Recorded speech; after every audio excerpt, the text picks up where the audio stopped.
যে কোনো নিরামিষ দিনে এই রেসিপিটি বানিয়ে নিতে পারেন। ভাত, রুটি, পরোটা, লুচি, নান সব কিছুর সঙ্গে জমে যাবে। কি করে রান্নাটা করলাম, সঙ্গে থাকুন, দেখতে থাকুন, আশা করছি ভালো লাগবে। চলুন তাহলে দেখে নিন একবার কি করে রান্না করলাম।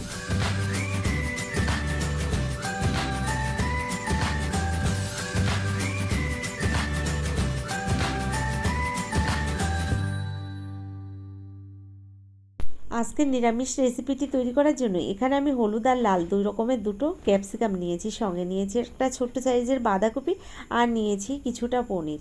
এটা দিয়েই আজ রান্না করব নিরামিষ একটা রেসিপি। সঙ্গে থাকুন, আপনারা ভীষণ ভালো লাগবে। আর এই রেসিপিটি এত লোভনীয় হয়, সত্যি কথা ভীষণ ভালো লাগে। আপনারাও একবার নিরামিষ দিন এভাবে বানিয়ে দেখবেন, তাহলে বুঝতে পারবেন কতটা টেস্ট হয় এই রান্নাটা। দেখুন আমি এখানে এবার সবজিগুলো কেটে নেব। তো বন্ধুরা, আমরা ক্যাপসিকাম সাধারণত ফ্রায়েড রাইস, চিলি চিকেন বা চাউমিন এই জাতীয় রান্নাগুলোর মধ্যেই ব্যবহার করে থাকি। তবে আজ কিন্তু আমি এই ক্যাপসিকাম দিয়ে একটা ইউনিক রেসিপি আপনাদের রান্না করে দেখাবো। তো এখানে দেখুন আমি নিয়েছি 400 গ্রাম পনির রয়েছে। তো এখান থেকে আমি 200 গ্রামের মতো পনির নিয়ে নেব, কারণ এতটা পনির আমি একবারে রান্না করব না। তো অর্ধেকটা পনির আমি এখান থেকে কেটে নিচ্ছি, সঙ্গে এক এক করে সবজিগুলোও কেটে নেব। তো পনিরটাকে দেখুন এভাবে আমি কিউব কিউব করে কেটে নিচ্ছি। নমস্কার বন্ধুরা, কেমন আছেন সবাই? নিশ্চয়ই সবাই ভালো আছেন।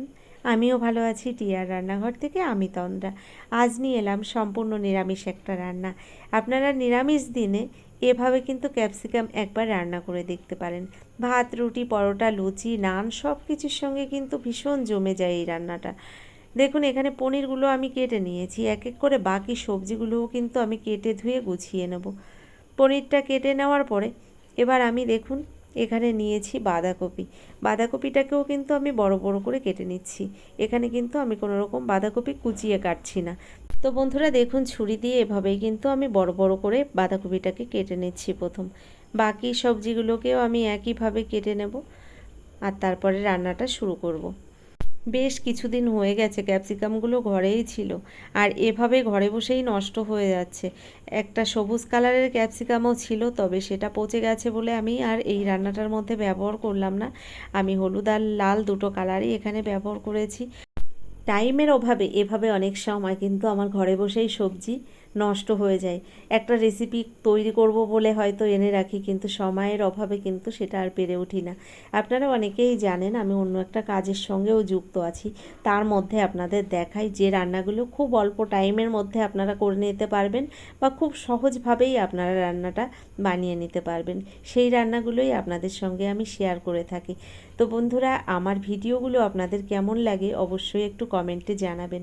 অনেক বন্ধুরা দেখছি নতুন নতুন আসছেন, বা আমার পুরনো কিছু বন্ধুরা আছেন যারা আমার ভিডিও ঠিকঠাক দেখেন না, শুধুমাত্র একটা কমেন্ট করার জন্য আসেন। প্লিজ আপনারা এরকম করবেন না। আপনারা যদি এরকম করেন, আমি কিন্তু প্রত্যেকের ভিডিও দেখে তবে কমেন্ট করি।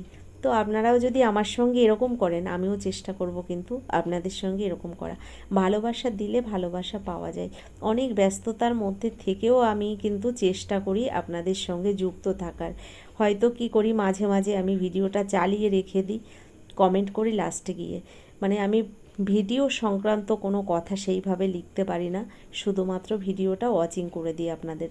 তো এভাবেই সবার পরিবারের সঙ্গে যুক্ত থাকি। যারা আমাকে জানেন তারা অবশ্যই জানবেন আমি মিথ্যা কথা বলবো না।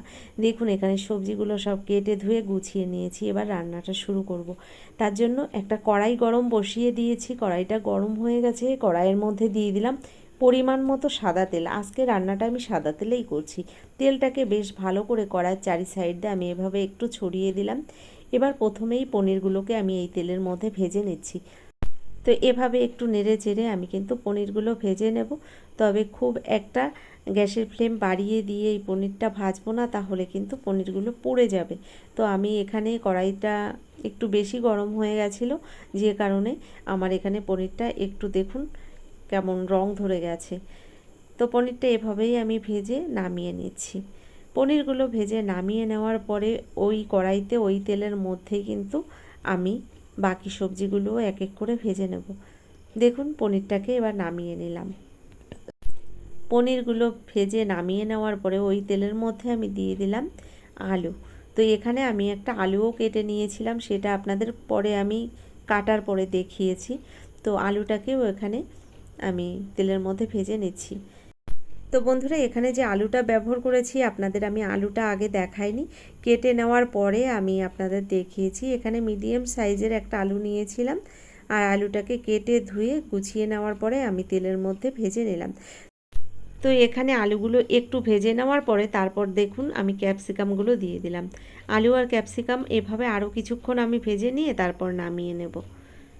তো এই সবজিগুলোকে একটু ভেজেই রান্না করতে হবে, তাহলে কিন্তু খেতে বেশ দারুণ টেস্ট হবে। দেখুন এখানে আলু আর ক্যাপসিকামগুলো কিন্তু এভাবে আমি নেড়ে চেড়ে ভেজে নিচ্ছি, আর ভাজাটা হয়ে গেছে। এবার আমি নামিয়ে নিচ্ছি। আলু ক্যাপসিকাম ভেজে আমি এখানে দেখুন সব নামিয়ে নিয়েছি। আর ওই তেলের মধ্যে আরও একটু তেল মিশিয়ে নিয়েছি। ফোড়নে দিয়ে দিলাম কিছুটা গোটা জিরে।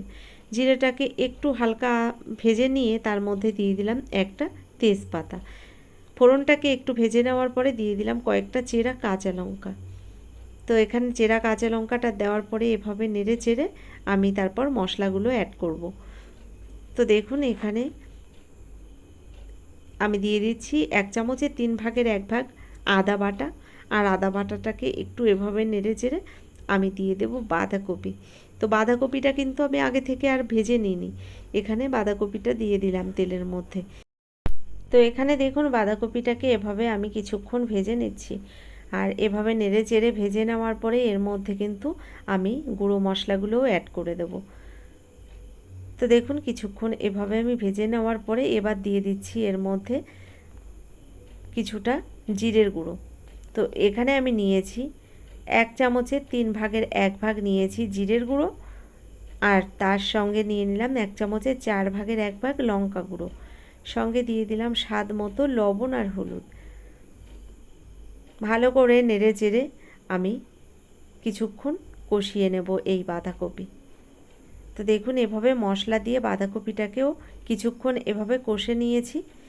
এবার এর মধ্যে দিয়ে দিচ্ছি আমি ভেজে রাখা আলু আর ক্যাপসিকাম। আলু ক্যাপসিকাম দেওয়ার পরে এখানে আমি দিয়ে দিলাম অল্প পরিমাণে জল। তো এখানে হাফ বাটি মতো জল ব্যবহার করেছি। আপনারা যদি আরেকটু গ্রেভি রাখতে চান সেক্ষেত্রে জলের পরিমাণটা একটু বাড়িয়ে দেবেন। তো আমি এখানে রান্নাটার মধ্যে খুব একটা ঝোল রাখবো না, তাই আমি অল্প পরিমাণে জল ব্যবহার করেছি। এবার ঢাকনা বন্ধ করে আমি ঢেকে দিলাম 5 মিনিটের জন্য। চলে এলাম 5 মিনিট বাদে। এভাবে নেড়ে চেড়ে একবার চেক করে দেখলাম বাঁধাকপিগুলো এখনও একটু শক্ত রয়েছে। তো যাই হোক, এবার আমি এর মধ্যে পনিরগুলো দিয়ে দিচ্ছি। পনিরটা দেওয়ার পরে নেড়ে চেড়ে মিশিয়ে নেব, তারপর আবার ঢাকনা বন্ধ করে কিছুক্ষণের জন্য ঢেকে দেব। তো দেখুন এভাবে পনিরটাকেও মিশিয়ে দিয়েছি। এবার ঢাকনা বন্ধ করে আমি আরও 2 থেকে 3 মিনিট রান্না করে নেব। তো দেখুন এখানে যে জলটা দিয়েছিলাম অনেকটা শুকিয়ে গেছে। তো এখানে দেখুন ভালো করে নেড়ে চেড়ে এবার আমি এই রান্নাটার মধ্যে একটু চিনি দিয়ে দেবো, কারণ নিরামিষ রান্না একটু মিষ্টি মিষ্টি হলে কিন্তু লুচি পরোটার সঙ্গে খেতে বেশ দারুণ লাগে। তো আমি এখানে ওই হাফ চামচ পরিমাণে চিনি দিয়ে দিয়েছি। এটা একদমই অপশনাল, আপনারা যদি পছন্দ করেন দেবেন, আর পছন্দ না করলে দেওয়ার কোনো দরকার নেই। চিনিটা দেওয়ার পরে ভালো করে এভাবে মিশিয়ে নিলাম, আর এভাবে মিশিয়ে নেওয়ার পরে হালকা আছে আমি ঢাকনা বন্ধ করে আরও 2 মিনিটের জন্য ঢেকে দেবো। তো এখানে আমি আরও 2 মিনিটের জন্য ঢাকনা বন্ধ করে ঢেকে দিয়েছিলাম।